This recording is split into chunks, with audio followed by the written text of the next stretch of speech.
നമസ്കാരം. തെന്നിന്ത്യയിലേറെ ആരാധകരുള്ള താരങ്ങളിൽ ഒരാളാണ് ധനുഷ്. തമിഴിൽ മാത്രമല്ല ബോളിവുഡിലും ആരാധകരെ സ്വന്തമാക്കാൻ കഴിഞ്ഞിട്ടുണ്ട് ധനുഷിന്. മാത്രമല്ല ഹോളിവുഡിലും താരം തന്റെ സാന്നിധ്യം അറിയിച്ചിരുന്നു. ഇടയ്ക്ക് വെച്ച് ധനുഷിന്റെ വ്യക്തിജീവിതവും വാർത്തകളിൽ പെട്ടിരുന്നു. ഐശ്വര്യയുമായുള്ള വിവാഹമോചന വാർത്തകളെല്ലാം തന്നെ സോഷ്യൽ മീഡിയയിൽ ചർച്ച ചെയ്യപ്പെട്ടിരുന്നു. രജനീകാന്തിന്റെ മരുമകൻ എന്ന പേര് തമിഴകത്ത് ധനുഷിന്റെ കരിയറിൽ വലിയ സ്വാധീനമുണ്ടാക്കിയിട്ടുണ്ട്. ഒന്നുമല്ലാതിരുന്ന ധനുഷിന് പേരും പ്രശസ്തിയുമായപ്പോൾ രജനീകാന്തിന്റെ മകളെ ധനുഷ് ഉപേക്ഷിച്ചു എന്നാണ് ചില രജനി ആരാധകർ ആരോപിക്കുന്നത്. പിന്നാലെ രജനിയുടെ വീടുള്ള പോയ്സ് ഗാർഡനിൽ 100 കോടിക്ക് മുകളിൽ ചെലവിട്ട് ധനുഷ് ബംഗ്ലാവ് പണിതതും വലിയ ചർച്ചയായി മാറിയിരുന്നു. ഐശ്വര്യയും രജനീകാന്തുമായും ധനുഷിനുള്ള ഈഗോ ക്ലാഷ് ആണ് ഇത്തരമൊരു നീക്കത്തിന് പിന്നിലെന്ന് വാദം വന്നു. ധനുഷിനോടും വീട്ടുകാരോടും രജനിയുടെ വീട്ടിൽ അനാദരവ് കാണിച്ചെന്നും ഈ വാശിയാണ് കോടികൾ മുടക്കി അവിടെ വീട് പണിയാൻ കാരണമെന്നും ഗോസിപ്പുകൾ വന്നു.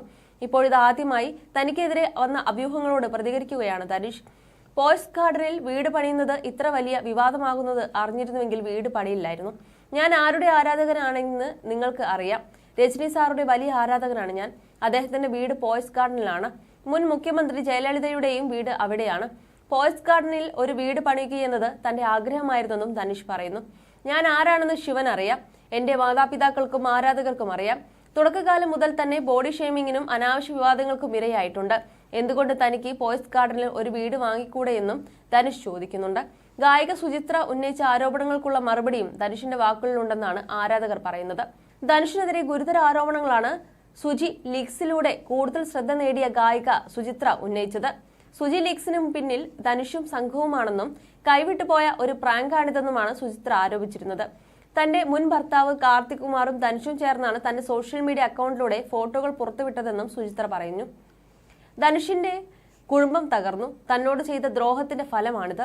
ധനുഷും ഐശ്വര്യയും വിവാഹിതരായിരുന്നപ്പോൾ മറ്റു ചിലരുമായി ഡേറ്റിംഗ് ഉണ്ടായി. ഇതാണ് ബന്ധം പിരിയാൻ കാരണമായതെന്നും സുചിത്ര വാദിച്ചിരുന്നു. പ്രണയിച്ച് വിവാഹിതരായവരാണ് ധനുഷും ഐശ്വര്യയും. തുള്ളുവതോ ഇളമൈ എന്ന ചിത്രത്തിലാണ് ധനുഷ് ആദ്യമായി അഭിനയിക്കുന്നത്. തുടർന്ന് കാതൽ കൊണ്ടേൻ എന്ന ചിത്രത്തിലെ കഥാപാത്രം ഏറെ ശ്രദ്ധിക്കപ്പെട്ടിരുന്നു. ഈ ചിത്രത്തിന്റെ റിലീസ് ദിവസമാണ് ആദ്യമായി ഐശ്വര്യ രജനീകാന്തിനെ കണ്ടതെന്ന് മുമ്പ് ഒരിക്കൽ അഭിമുഖത്തിൽ ധനുഷ് പറഞ്ഞിരുന്നു.